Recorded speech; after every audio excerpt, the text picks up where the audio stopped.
Whitley Strieber, and you're listening to My Alien Life. This is when shit gets even more weird, man. Now, I keep saying that this was a big room, but it was a big square room.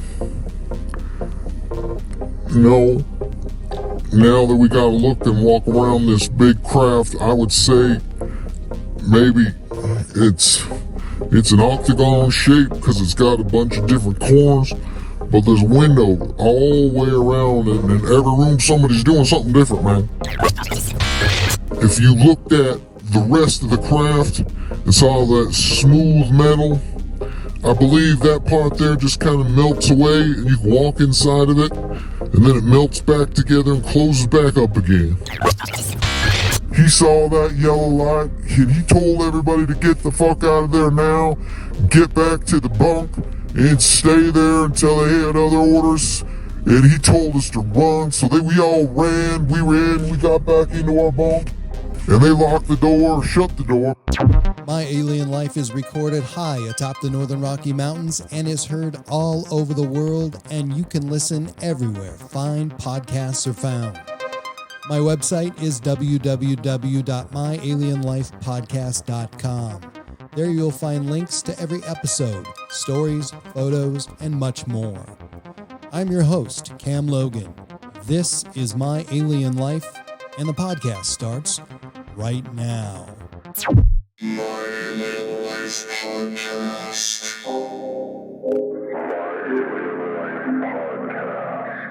Three, two.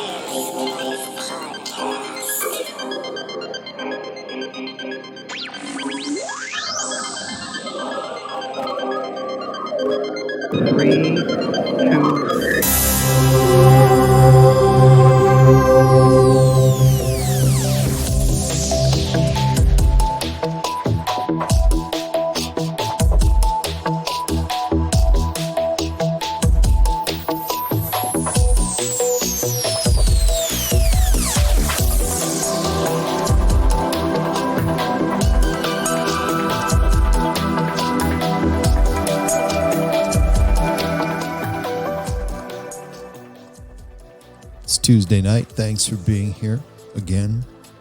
I'm Cam Logan, and I'm talking tonight about my trip to see BJ Evans and sort of a preface to what is going to happen in the future. Maybe we'll get 3 shows out of that visit, and I'll go more into that later. But I want to start by saying 3 things happen on the trip that significantly altered or at least changed my attitude about this trip. My attitude in general, actually. Trip was originally slated to be a trip north to the Canadian border to where I grew up, and then turned south for a stopover in Helena, Montana. And my goal was to be in St. George, Utah by late Sunday night, if that was all possible, which it wasn't. So I did go north to the Canadian border and wanted to spend 2 nights with friends out. The weather was great. It was like 52 degrees, maybe even as warm as 60. We are able to do some hiking in the afternoon, a couple of different afternoons, and plan was to go out on night number 1, and maybe we did have a night vision pair of goggles with us, which were cheap but brand new, and they worked. But unfortunately, late in the late afternoon, we saw a lot of haziness and cloudiness come from the west and kind of covered the northern border cloud, or northern border sky rather, and so it got a bit cloudy and it was really tough to see anything in the sky, so we weren't able to see anything in the sky. But and there was no moon, and which would have been ideal for looking at the sky, but it was so incredibly dark that the path that we kind of laid out for ourselves to get to this certain spot we wanted to get to, we weren't able to do that. And we ended up parking off the interstate highway, kind of walking down a dirt Jeep trail for quite some time, and basically lighting our way with flashlights, and that was that. And so we got back and before closing time, so me and my mates had a good time closing one of the bars down that night, and a lot of fun. So the next night, we planned on doing the same thing, except being more successful. I assumed there wouldn't be any moon, and it would be another dark night. So we grabbed more flashlights and started to prepare during the day. Went and did a bit of hiking, and I posted a little bit of that. It was kind of cool. I posted a few pictures of the prairie by where I grew up, and hopefully you got to see those. One of the things that I did was I went to a house that I knew was out there. Now, I already posted the story, but I'll go a little bit into this just for a little bit. And this house I knew about when I was a kid, and it was only unusual for the fact that the people that lived in it, we never got to see these people. They were sort of had, I wouldn't say they were off the grid, but they were off the grid. We didn't call it that back then. They were able to haul water and put it in a cistern at their house from town, so there wasn't any water wells or any open water or creeks or streams out there for them to use, but they were able to haul water, and they had a kind of a pickup truck that was modified, and they had a water tank that they could pull off and on. Many people in that area did, and I think a lot of farmers in that area didn't have running water at their homes, or should I say they didn't have well water, nor did they have any running water out on the prairie, but they were able to haul water from a couple of local towns and fill up cisterns at the house, and they did that. So they had tanks that they could put on and take off, whenever they needed water. So wasn't unusual for every town in that area to have what we called the water office, and basically you could pull up and you could fill your tank, and you would basically meter how much water you put in there. You'd write your name, your address down, the starting point of the meter, the ending point of the meter, and then you would get a bill in the mail, and you would pay the bill. So many people did that. So we wouldn't see these people ever, or very often rather, as a kid. And what happened was one day I was out in the yard and just kind of minding my own business, and this truck pulls in, and it's this guy, and he didn't actually get off at our house. I know he maybe a couple houses down. He got out and walked up to my house. I didn't really see him get out of a vehicle, but it sort of surprised me. He was scary looking, I suppose, at the time, because he was a stranger and we didn't have many strangers around there. But he, for some reason, came to our house and knew my dad had a bigger truck, and I was asking my dad if my dad would help pull him out of the mud. And my dad said yes. So the three of us got in my dad's truck and we drove a ways. I think it was 25 minutes, maybe a half hour. I don't think it was quite a half hour, but we had been there before in that area. We knew there'd been a house. And so we got there, and there's this house. And, later on, and I'm not sure when it happened, this family, they had it was a decent house. And, real simple. It had a, partial second floor, had a real brick chimney, which was, they must have had some sort of fireplace, which is really unusual for that area, because we didn't have bricks would have had to come from a long ways away. And if I remember, and I haven't really examined it closely, I think the bricks were recycled, and he must have got them from something else. Who knows? But these folks later built a house behind that house, and you could not see either of those houses from anywhere around because it was kind of in a low spot out there in the prairie. Some people might call it a coulee or a gully. So they lived there in seclusion, homeschooling, I presume. I have no idea. And why they built another house, I don't know. The second house wasn't as nice as the first. It was still decent. It was a decent roof over their heads. And there was a rumor that somebody died in that house, in the older house, so they built a new house. But the new house was built. Obviously, they lived in it. In, the mid-'70s, I guess. It must have been. They had a garden, I know. So, they had some water collection there. You could see later on as I had gone there in my high school days. So it was a bit unusual because when I was later in high school, these people were gone and nobody knew where they went. They just disappeared. The second house they built, quickly kind of fell to ruin and fell apart. And that's when people started to notice, if you were in that area, that these people were gone.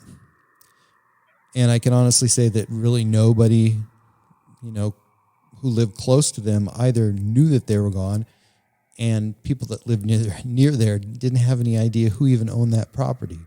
And to this day, I really still don't. I've never researched that, but it would be interesting to see what the provenance of that property would look like.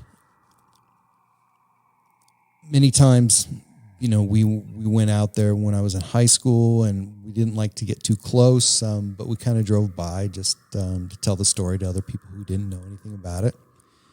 And, that's what I wanted to do last week. And so me and two friends went out there. We explored a little bit. It was so windy. I wanted to take some video. Didn't take much video. My cell phone battery, my iPhone 6, which I got just because it's one of the biggest iPhones. Was having battery problems. I didn't anticipate using any other kind of photography, so I didn't bring a camera. And so I got a couple of pictures. I got one picture of the house, and I was trying to save my battery in case something weird or unusual happened. But there's just a house there, and where the newer house was located, rather, you can tell where it was, but there was literally not much left of it. You wouldn't recognize what's left there as rubble from a house. So it's a really unusual place. And, it's one of those places that you don't want to hang out long if you're there by yourself. It's a creepy place. It just really looks strange and odd. So, these people are gone now. Nobody ever moved in. Nobody ever did anything with the property. Nobody ever pushed down the old house. It's still standing. It looks like it's in great shape. It still has all its windows. And that's really unusual. And really any old structure that's out on that old prairie really doesn't have windows, is not in very good shape. Cattle that roam freely out there tend to rub against things and knock them down and really cause havoc to structures out there. There's bushes and trees that have overgrown over it, but it's still standing upright, and it looks good, and it probably would look great with a coat of paint. So that was one of the weird things we did. We kind of staked out a place closer to the highway that we were going to go maybe spot some unusual things in the sky that night. But again, so dark, and it had been windy all day. Hiking was exhausting because it was just so terribly windy. Anytime we talked to each other, we were yelling, and we grew up out there. We grew up with the wind, and we were fine with it. But it's exhausting to be, hike for 5 or 6 hours out in the prairie in that blazing sun and experience all that wind. So that was up north toward the Canadian border. And as I said, 3 things happened that sort of significantly, or at least changed my attitude or altered it on this trip. The next thing was a stop over in Helen, Montana. Helen, Montana is the capital. I had some business there and had planned on staying there one night, stayed there actually 2 nights, just because I was expecting to meet BJ Evans late Wednesday and hadn't heard from him. So definitely wasn't going to head down to St. George, Utah until I heard from him. And it had been probably a week and a half since I had heard from him. So I was a little bit skeptical that the meeting was going to go down, and I was sort of okay with that because it was a huge drive, but then again disappointed because the final product and the chance to record a bunch of information from a obviously interesting person wouldn't happen. And that would be very disappointing because I was really looking forward to being done with maybe at least 3 podcasts. Didn't really know how that was going to go. But that's how I planned it in my mind.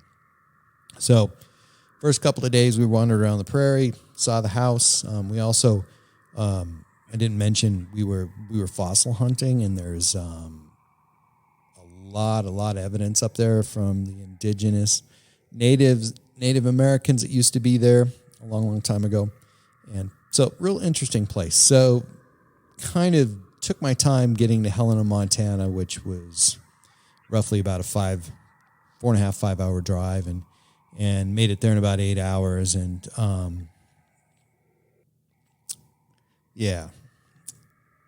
it was, so I had some business to attend to. Just a little backstory. 2 days before I left, I had this was kind of sticking out in my mind this whole time. 2 days before I left my home, I had a podcast scheduled with an interesting gentleman that you may have seen or even heard or know of on Facebook. His story is a bit unusual, and he insists he's a time traveler, so that stirs up great interest for me. We had been messaging for about a year when he asked if he could be on the podcast, maybe 6 or 7 weeks ago, and I said, yeah. If you think you can do an hour, 90 minutes, we can do that. And he said, oh, I could do hours and hours. I said, well, let's go for 90 minutes. So I threw some guidelines his way so we could remain focused and glide through a few subjects that he wanted to cover. I asked him to give me 5 bullet points, and he would follow up with maybe a small bio. So he agreed. And that was 6 weeks ago. And he literally never stopped typing for 6 weeks. He messaged me night and day. That was okay because I knew we'd have no trouble doing 60 to 90 minutes. And obviously I couldn't disseminate all this information on my own. And so every once in a while I'd kind of flip through what he provided me and read it. And some was interesting, some wasn't so interesting. So the day came for the podcast. And that was the night before I left for my road trip. So it was like 6 p.m. and we're going to tape at 7 o'clock. He messaged me with a huge list of bullet points. I mean, we had already had our bullet points. We had already had our bio. I had the podcast set up with the front end, the back end, the intro, the outro. The music was in place. really all we had to do is him and I lay down the interview track, and I would plug that in and publish it. If we did a 90-minute podcast 2 hours later, I'd probably have it available for you guys. So again, he had this huge list of bullet points, and my answer was to him regarding all this information, we have to stick to your bullet points. And his answer was, well, this is the story. It's part of the package, and we can't skip the package. And I said, again, we need to stick to your bullet points because we don't have that kind of time. And his reply was, fuck you. This is the story. If you want to control the story, then fuck off. And he blocked me on Facebook. Okay. I was okay with that. There's obviously a deeper story here. So what is the deeper story? That would be my question. So that was one of the three things that happened to me that significantly changed my attitude. Obviously, there's some problems there. There's some issues. And I didn't take it personally because I know he did not have issues with me. Obviously, we had a good rapport because we had been messaging for quite some time, over a year, but really over the last 6 weeks, he had messaged me so many times and he was so interested. So I didn't know if the pressure to do a podcast had gotten to him or if he was genuinely angry, or if it was a little bit of both. I don't know. But I think that's one of the things that we see in ufology. And we sometimes lack the compassion that we need to deal with people who obviously aren't handling life in general as well as some of us are. We lack the empathy. We lack an understanding that people can experience something very, very profound and be very grateful. People can experience something very profound and be very neutral. People can experience something very profound and it can affect their life and everything they do in the future, and it can affect their relationships. It can impact their work. There are people out there who have a great deal of difficulty keeping a job. There are people out there who have great difficulty keeping a home. And there are people out there who live on the streets. And we don't know why. However, I think it's worth considering the fact or the probability that there are deep-seated issues that cause them to have such a great difficulty in life could be because of an experience of the paranormal or a UFO-related experience or both, or something that they can't explain, and they search for an explanation. They search for truth. They search for meaning. They search for something that can give them closure over pain and suffering that is caused by that experience. And we have no idea what the experience is or why it affects people differently, but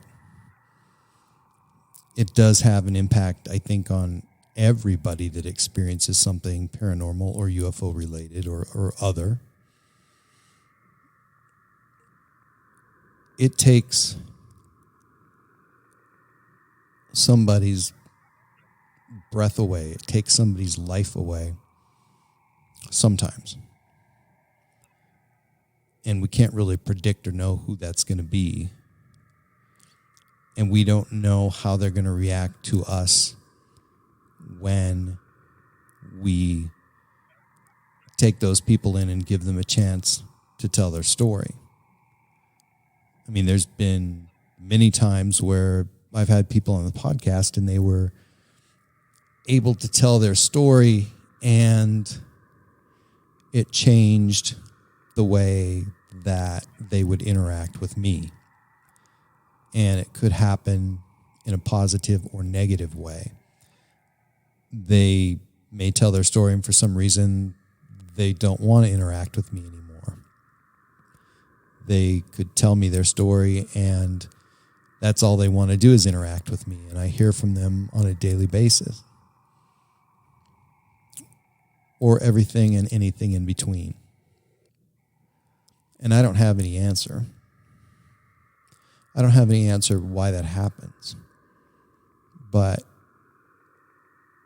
even if somebody has experienced something brilliantly profound, if they've experienced something that's unexplainable and they're searching for answers and they seem to be well balanced and happy, there may be times when that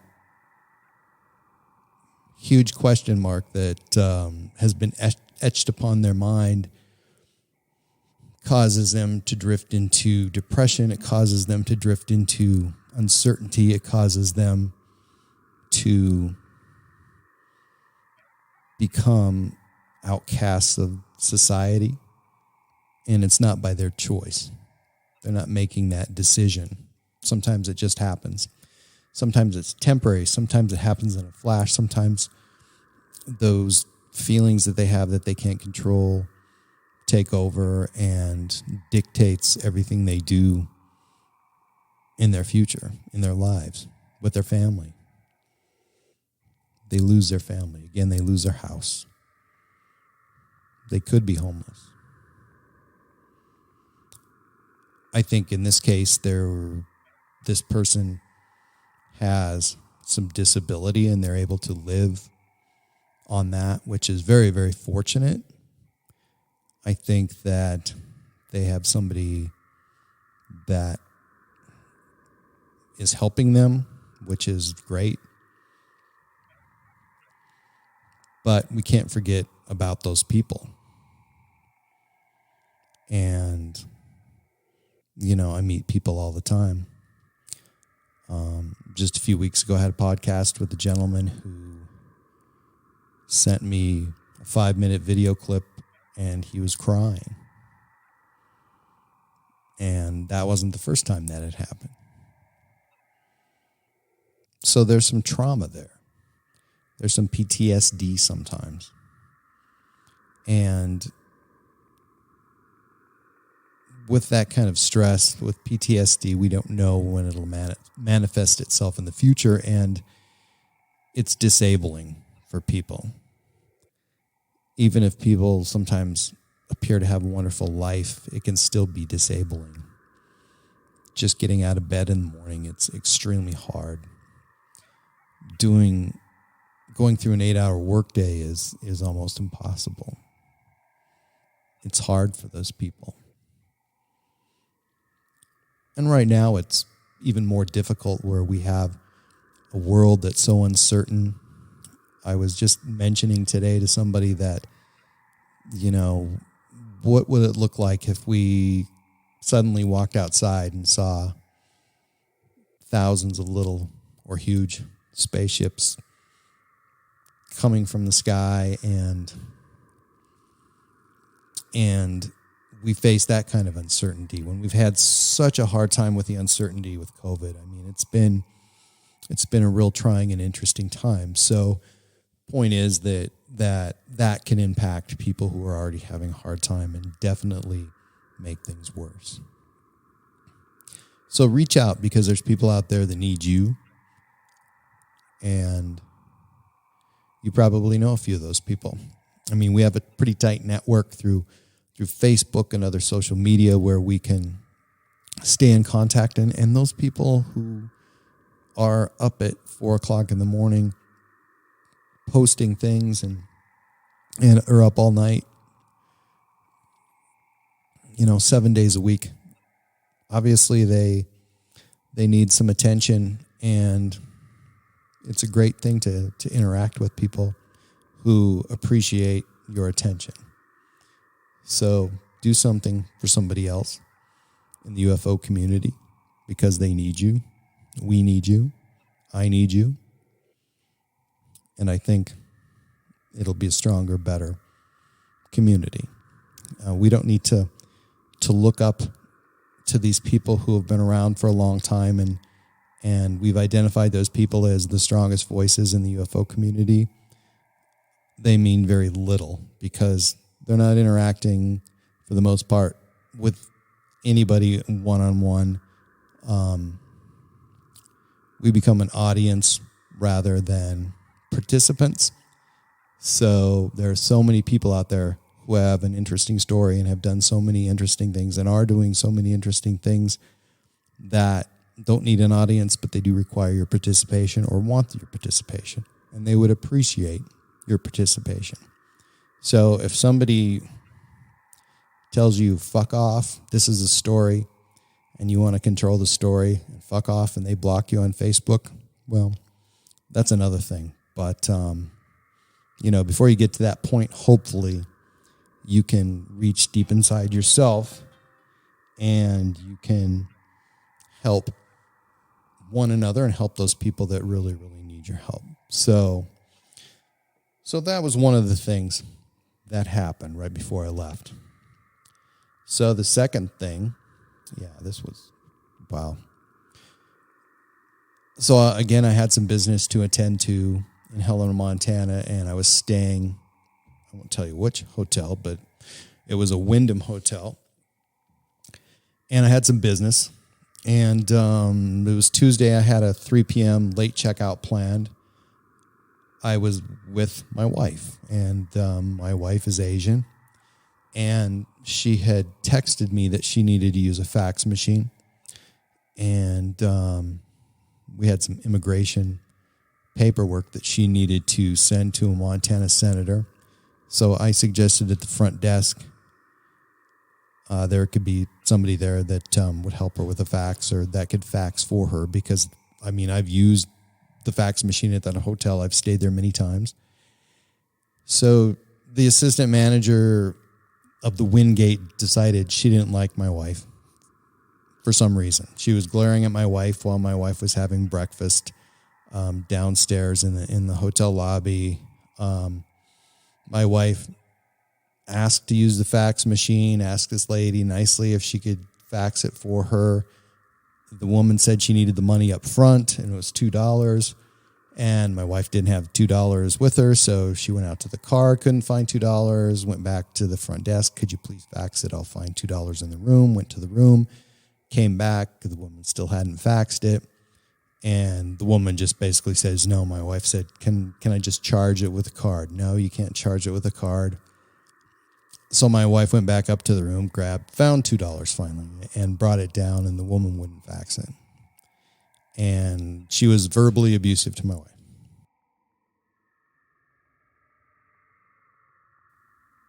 My wife decided to go downtown and use a printer or a copy shop to do her faxing.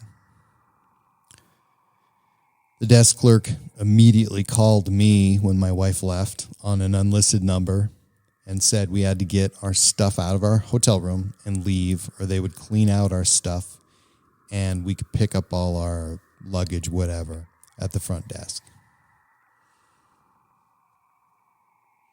I said that we had a 3 o'clock checkout, and she said, no, we didn't. And I said, well, can we have a 3 o'clock check? I asked if we could have a 3 o'clock checkout, and she said yes for $50. I reiterated the fact that we had a 3 o'clock checkout, and it was given to us by one of the employees the prior day. And she said, no, we didn't. We needed to either leave or give her $50. So there we were, having to pack our stuff. I had to leave my meeting right in the middle of my meeting, and I had to grab all my stuff. At that time, I was without a car because my wife was in another part of town faxing, and so I had to run to the hotel room. I had 45 minutes to get everything out of there. I was handed a bill that wasn't itemized. It was just some odd amount, one line. It had the 8/17th on it, and it had $1 amount. I have no idea what I was charged for the hotel. I messaged the hotel. I sent them an email with my bill asking for an itemized bill. Didn't get a response. Still haven't gotten a response. Nobody's responding from that hotel. And I don't want to use the word racism, but yeah. So that was one of the second thing that I found greatly disturbing about that week. And again, the ability for people to relate to each other despite our differences is huge. It's a must. It's really hard for us as human beings to treat each other that way. And I don't really understand it. I've never had to grow up with that. I've never had to grow up with bigotry. I've never had to grow up with racism. Yet I have. Obviously, there's people who were looked down upon in my community, not because of race, but maybe because of their economic stature. Maybe they were a little bit different than everybody else. They were poor. We lived in a part of Montana who we never really considered anybody poor because, it seemed like everybody had food every day, but everybody that lived around me had a house. So you really didn't get to see inside those houses at all. So we had no idea what was happening inside those houses. So that's a little bit of a mystery. But again, we're a diverse nation, a diverse society. Appreciate people's differences. And it's easy to look at each other and decide how similar we are because we're so biased, but we're different as well.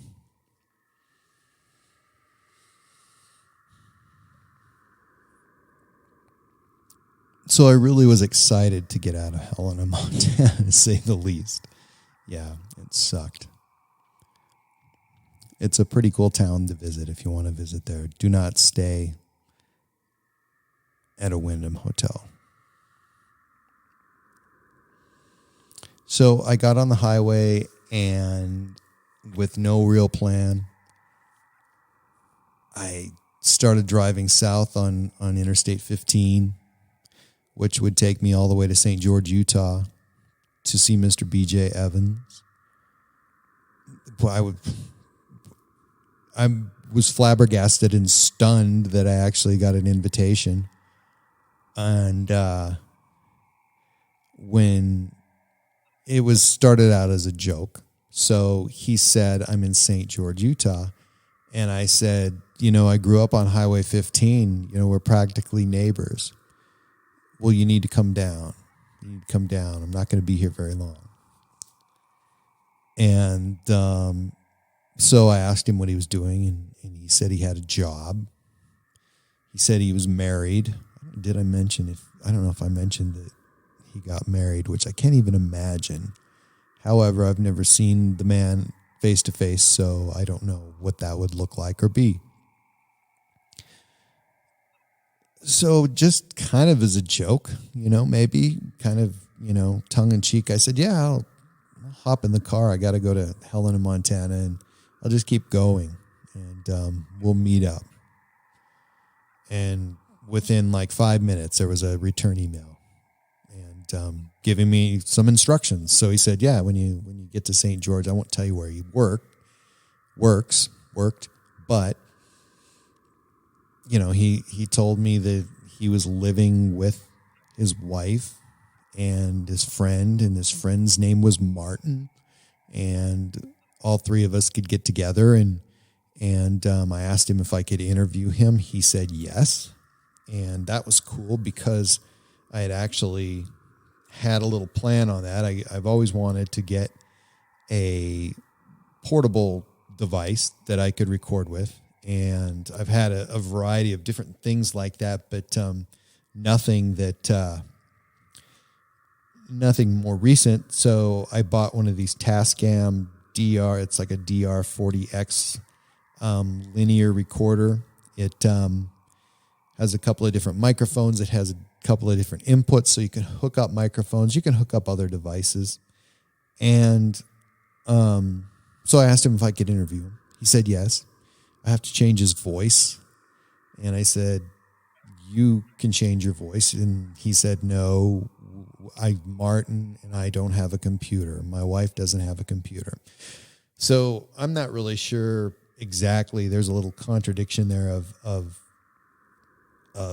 that, because I thought they were equipped and we could do that. Anyway, that's another story. I also bought on Amazon for $26 this voice changer, which I thought it was going to be a joke. And it was, because I got it 2 days before I left. And on Amazon, it shows a picture of it. And there's two of them side by side. The one on the left it's in English, and the one on the right, I'm assuming, is in Chinese. It's too hard for me to tell. I don't know Chinese, but I got the Chinese version. And I was like, what the fuck am I going to do with this? Well, I still have the picture on my phone because I used it to compare and how to use the thing. So briefly, before I left, I messed with it and hooked it up to the microphones.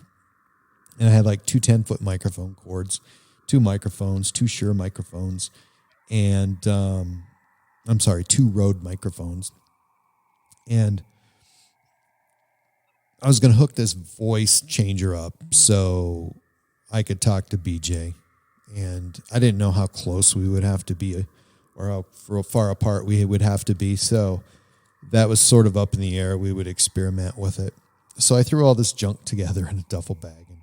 And I'm headed toward St. George, Utah. And I'm driving. If you ever had to drive that route, on the highway, I-15, goes through Montana, goes from coast to coast, Canada to Mexico. It's fairly interesting. And it ends up in, dead ending, whatever, in Southern California. I haven't taken it all the way to the end, but I have driven to Disneyland 3 times. I did it. It took me 23 hours from home in Montana, and I was straight driving, just stopping for gasoline. So that was kind of the plan. I would get on there and just drive and get gasoline and I just didn't expect this to go down. So I'm driving and driving. I'm literally checking my email like every 30 minutes, just because I'm expecting him to say, we can't do it. I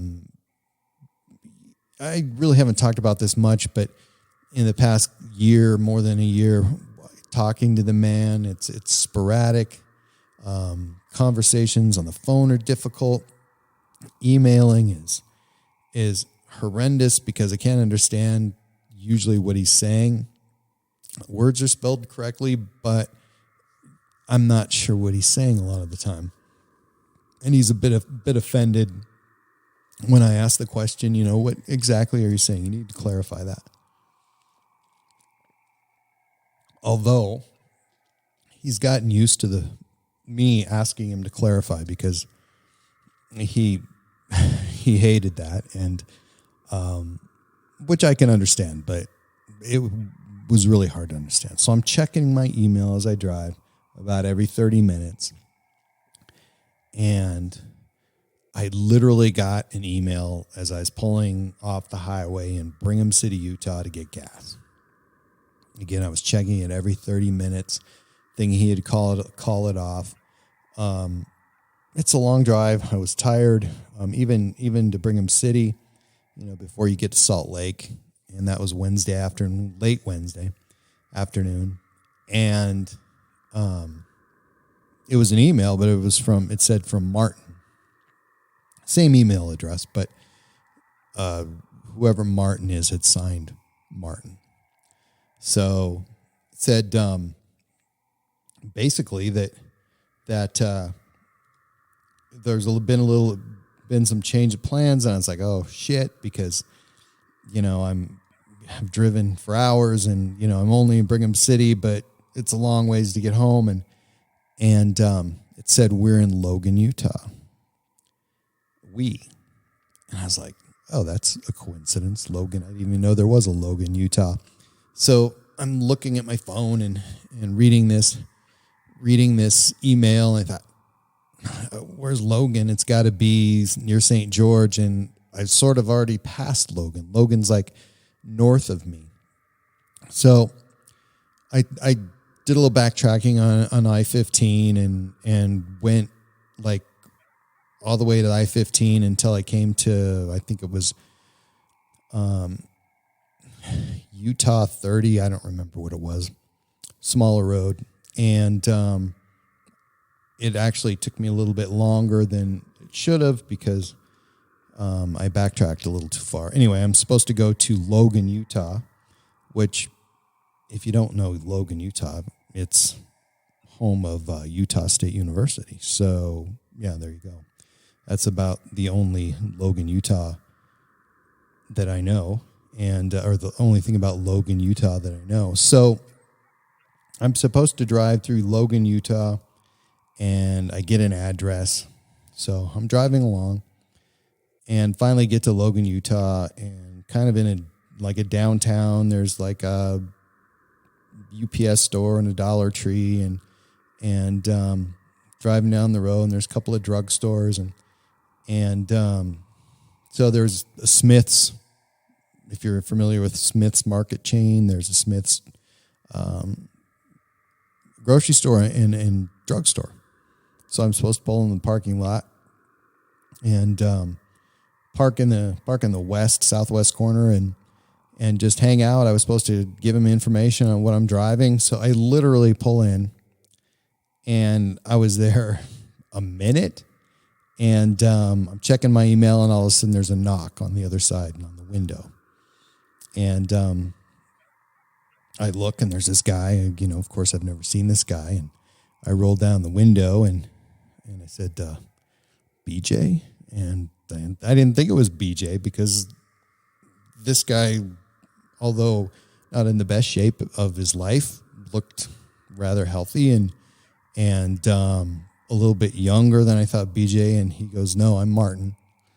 And I said, oh, nice to meet you. And he stuck his hand through and shook my hand because I'd rolled down the window, and I unlocked the door, and he got in, and I said, so where's BJ Evans? Do we get to see BJ Evans? He goes, yeah, he's working. And I was like, oh, okay. So that was interesting that he actually had a job. So I said, where is he? And he goes, well, we got to drive a little bit further north. And I was like, great. Like, how far north do we have to go back to Montana? And so I said, how much further north? And he said like 10 miles. So we drove through this residential area, and we're kind of still in, for the most part, it looked kind of like we're still in town. And we came to a little smaller town, and I think it was called Smithfield or something like that. I'm sorry, I can't give you much information because I didn't go on a main highway, but we pulled up to this place, and he goes, he's telling me where to go all the way, the whole way there. So I'm just assuming that he had been there before, or Martin was from there, one of the two. And so at this time I asked him, are you from around here? And he said, I'm from Utah. And I said, okay. And, he didn't give me a town, and I don't know much about Utah, but so we just kind of went for it, and I just kind of laid low and didn't ask too much and didn't try to say too much because he didn't seem very talkative. So we pulled into this little, it wasn't really a truck stop. There were trucks there, and it was a convenience store, and there was kind of a 4B's / Perkins restaurant connected to it. And he goes, let's go have something to eat. And I said, well, I'm not really hungry. I kind of, at the gas station, we grabbed something, and I'm kind of ready to, find out what our plans are going to be for the next 24 hours. And he goes, well, let's eat first because I need to eat. I'm hungry. And I said, okay. And so he led the way, and we walked inside and we sat down, and he walked right in there like he owned the place and sat in a booth. And I sat across from him, and he ordered some food, pancakes, and I just was drinking coffee and just trying to make small talk, and he's not saying much. And I know he knows that I want to find out where BJ Evans is and where we're going to meet BJ Evans.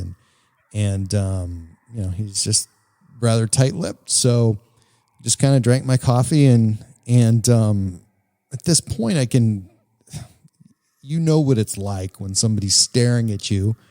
And it was odd because I felt like somebody was staring at me from behind. So I turned around a couple times, and there's nobody there. I mean, there's one booth behind me, and there's nobody there. But I kept looking back there, and nobody came in. And it was just the oddest thing. And I'm taking a drink of coffee, and the waitress comes over, asked me if I want more coffee, and I did.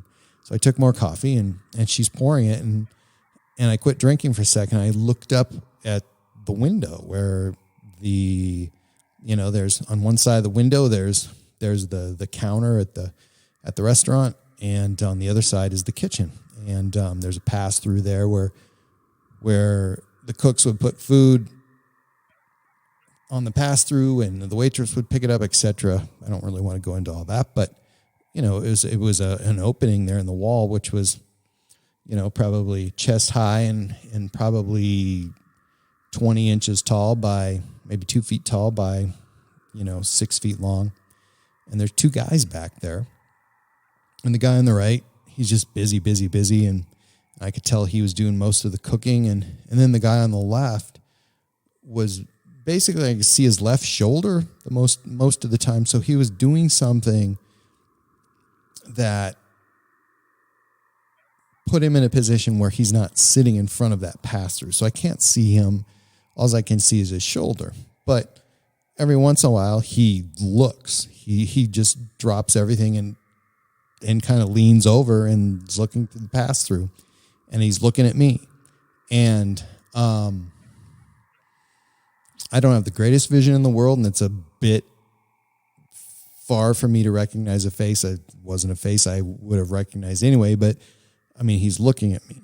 And, the only reason we're the only ones there in that field of vision, there's one guy sitting up at the counter, and I kind of have to look over his right shoulder to see this person looking through me through the pass-through. So this guy keeps leaning over and looking at me. And he's looking and looking. So Martin decides he's going to go to the bathroom. So I'm just sitting there by myself. So I grabbed my phone and I snapped about 8 pictures of that pass-through, trying to get a photo of who was working there.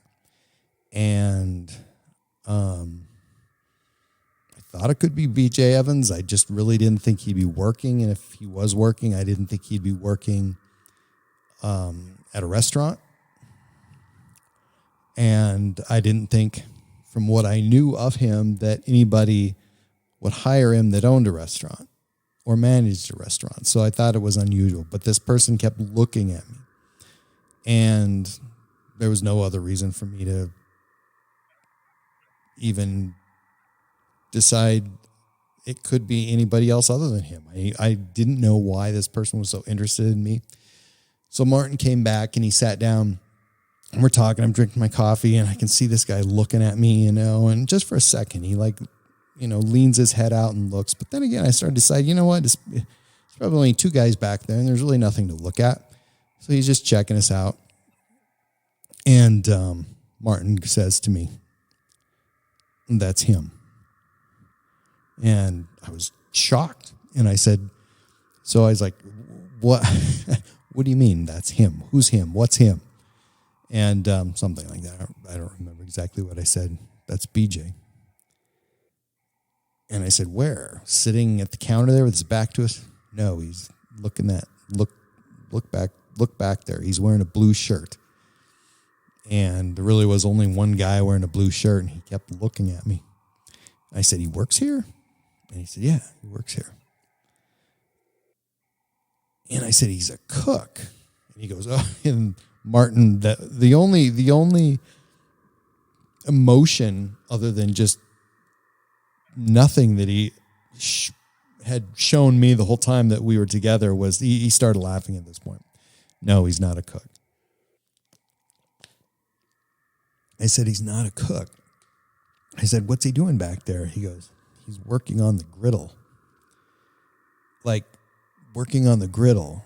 What do you mean? Cleaning the griddle? Yeah, he's cleaning it, but they're doing some wiring back there, and they have a broken griddle, and he works for a restaurant supply company, and he cleans griddles. He rewires them, repairs them, and he learned that in the Army.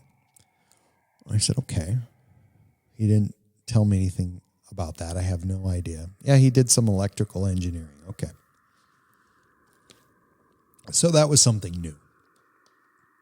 And I was a little bit shocked that I was seeing this. So we sat there and waited. And I said, so I was like, finally, Martin, what are we going to do? Is he going to join us? What? Yeah, he's done. As soon as he's done here, he's done for the day.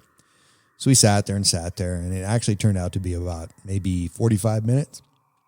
And, but BJ kept looking, and he kept looking, and I thought, shit, if he keeps looking at us, he'll never get done. He'll never get to meet the guy. And it's getting late. It was like 9:30 at night. So he's looking at me, and I'm talking to Martin. I don't even remember what we were talking about. And by that time I had so much coffee. I got up, went to the bathroom, came back, and I literally sat down for like 2 seconds, and I see BJ walking. And he's taller than I thought he would be. In my mind's eye, I saw him as a short, little, vulnerable dude, but in reality, he was 6'1", and I guess we've talked about his height. He's talked about his height, but he's like 6'1", 6'2", kind of hunched over at the shoulders and neck, and sort of skinny in all the wrong parts of his body. I could see his forearms really had no muscle in them. He kind of looked normal, but then again, he didn't look well. I mean, he didn't look super healthy. For a guy, I would have said he was 70 years old from a distance. And, that's beyond his years by almost 10 years. So he didn't look that great, but for 70, he looked good. And so I was like, my heart literally stopped when I saw him, and he came down and sat beside Martin, and he just reached his hand out, and I shook his hand and said, "How are you, sir?" And he said, I'm good. So I said, "You have a job?" And he said, yeah, sometimes you got to work. I said, "Yeah, I know, I have to do it all the time." So I said, "Have you been working this whole time that I've known you?" And he said he hadn't been. He had gotten married and decided he needed to work. So he said that marriage had been a great thing for him, and it just inspired him to get well and get better. And he had somebody that was taking care of him, and he had somebody that he cared for a great deal, and he was going to do the best he could to take care of her. So I was a little choked up. I felt and feel like I've known the guy a very long time. So I felt like I missed out on something. And I told him, I said, I'm sorry I didn't get an invitation to the wedding. And he just laughed and he said, we just went to North Dakota and did a Justice of the Peace wedding. And I said, North Dakota? And why North Dakota? And she's from Fargo, North Dakota. And interesting. So, I asked how they met. He met her in Las Vegas, and she was a waitress in Las Vegas. And so, they went to North Dakota, got married, and they were driving back south and went through Salt Lake, or we're going to go through Salt Lake rather, and ended up staying there a few days and ran out of money, and he was feeling decent, so he went out looking for a job, and he had met somebody, and that he talked to somebody and they knew somebody who was looking for somebody to do maintenance on restaurant equipment, for lack of a better word. I really don't know much about that job, but so they decided to stay because he got a job, and they stayed in the area.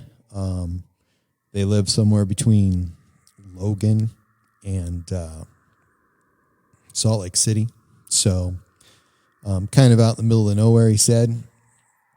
And so I was wondering if I was going to get to see his house, and he said yes, I would. And I said, well, when are we going to do that? How about now? And I said, okay. So he actually rode with me. Martin went in his car, and we probably drove for 45 minutes. We drove dead west and came to this spot in this open area of expanse of Utah, which really wasn't much there. But, you could see lights all around us, so you knew there was Salt Lake to the south and Logan to the east, and we were just kind of out, off the highway, not too far, maybe 20 miles west, and a little bit south off another major road, and it was just this little house, and that's all there was out there. There was another house maybe a half a mile away, and to me it kind of looked like that they belonged on the same property, and there was a road that split into two. It took off from the highway, and I saw that the road to the right went to the bigger house, and then this little house out there that had an old white propane tank out front, had a little garage, more like a shed, and it couldn't have been, if you looked at it from the outside, you'd think it's got to be 700 square feet, 800 square feet, and when you went inside, it was a kitchen, a bedroom, and a bathroom, and a front porch, screen front porch, which is, that part of it was actually pretty cool because, you could see the sunrise and there from the east. And so I think they had a pretty good life there. So we went inside. So here's the kicker. This is what was really bizarre. So we walk in the house. I didn't expect anybody else to be there. And he did say he was married, and the lights were on when we went in there. So I was kind of wondering who was there. And it just didn't seem, I was expecting to see a little old lady of like 70-ish. And no, that wasn't the case at all. It was like a 5'4", she's maybe 26, 27 years old woman with kind of bluish green hair, and she was wearing a waitress uniform. And it blew my mind. So I'm looking at him, and he knows what I'm thinking. He knows, I'm thinking, like, is this your daughter, or what is this, and he said, this is my wife, Jeannie, and this is Cam. And I said, Jeannie, nice to meet you. And she was just all grins and just the cutest smile, and it was just surreal. I mean, it was like I landed on a different planet. I just never would have ever guessed that. It was the strangest. I mean, it was one of the strangest things that I've ever seen. So we sit down and we start talking, and I didn't discuss, wanting to do an interview. We talked and we talked and we talked, but most of what we talked about was what she did. I mean, she was basically telling us like the last 3 weeks, what her job has been like, and BJ was talking about his job, and Martin drives trucks, so he was talking about his job, and he was just glad that he could be there at this time when we all got together, and we just talked and about really nothing. And these guys are drinking beers. We're all drinking beers, and it was a good time, and it was different, but it was a good time. And I'm just so totally flabbergasted still over Jeannie, because she's just the coolest, and nothing further from my mind ever could have happened on this earth than have put these two people together, and I have no idea why. I still don't. I do think that she really needed somebody in her life, maybe older, maybe that had a little less drama in their life. And BJ probably, even though he has quite a story to tell, there's really, I don't think, a lot of drama in his life. I don't think much happens. So there's a comfort zone there, maybe. So that was really the third thing that happened, that for a week, it really made me realize how important people are to each other. And, if these two could do this, two of the most unlikely people together that you would ever see. I mean, I beg you to show me two other people that don't look like they belong together more than these two. But, I mean, every time he talked, she was just riveted to every word. Every time she talked, he was just totally enthralled by her. He looked like there was no place that he would rather be on the planet than this dumpy little house with this crazy blue-green haired woman with metal in her lip and nose, and yeah. So it really made me think about what life really means. And I'm not trying to preach, but I think we're missing it. I think there's too much racism. I think there's too much sexism. I think there's too many isms. And we're weighed down by all of this. And despite everybody recovering or starting to recover from their cabin fever from being locked up for a year, I think and worry that we're going to go in the wrong direction. I think we need to come together somehow. So think about that.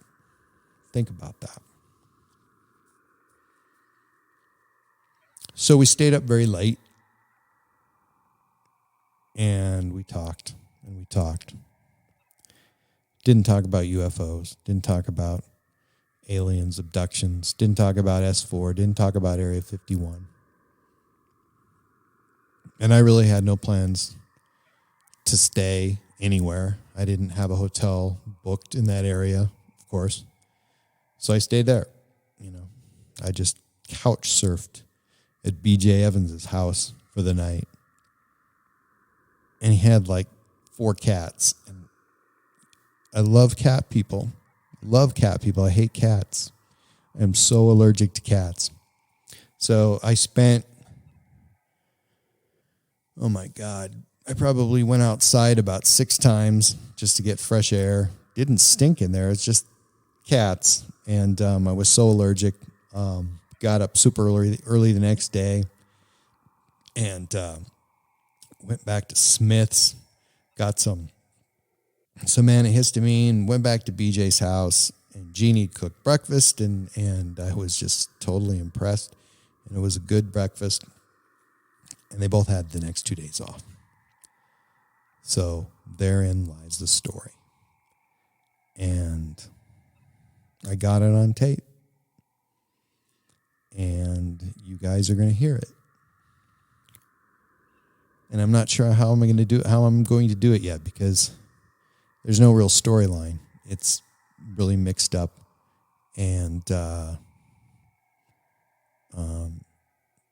he drew me some maps and some pictures, and I had a little bit of that before, but and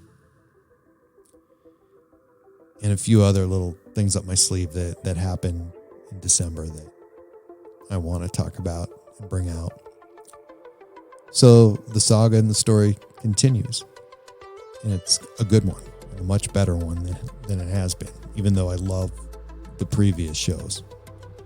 So join me on another journey, and please follow me at www.myalienlifepodcast.com. Like me, follow me, hit one of those buttons, subscribe. Doesn't matter where you listen to podcasts, just hit that button, please. It makes a huge difference. I mean, people can actually search for me easier and find me. And help my mom find me. She's having a hell of a time with this podcast thing. She's 83. She's in beautiful shape. But yeah, so there's more to this adventure. It's coming up. Probably going to be about 3 weeks to a month before there's a BJ Evans that is going to be on, and have a few more podcasts scheduled. And but I'm working on it, and have been working on it nonstop for many months now. It's been part of that story, and I've been part of that story, and now I'm in the story.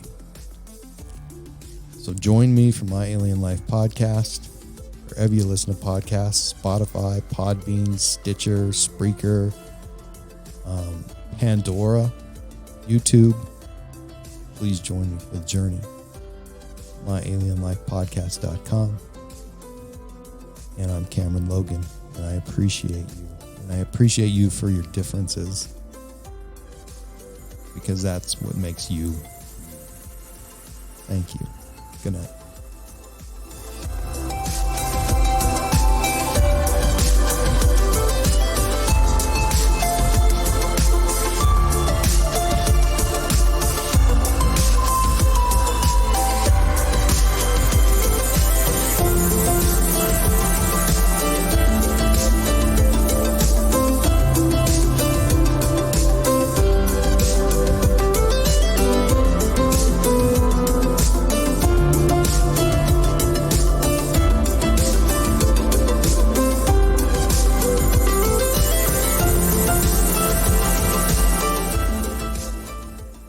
You can find my website at www.myalienlifepodcast.com, and please subscribe to my latest downloads at iTunes, Spotify, Stitcher, and at podbean.com. And please follow me and like me on Facebook and Twitter. My Alien Life is written and produced for broadcast at Studio 254 in the Northern Rocky Mountains. The music you are hearing is produced and created by Eleon. You can find all Eleon's work online at Heart Dance Records.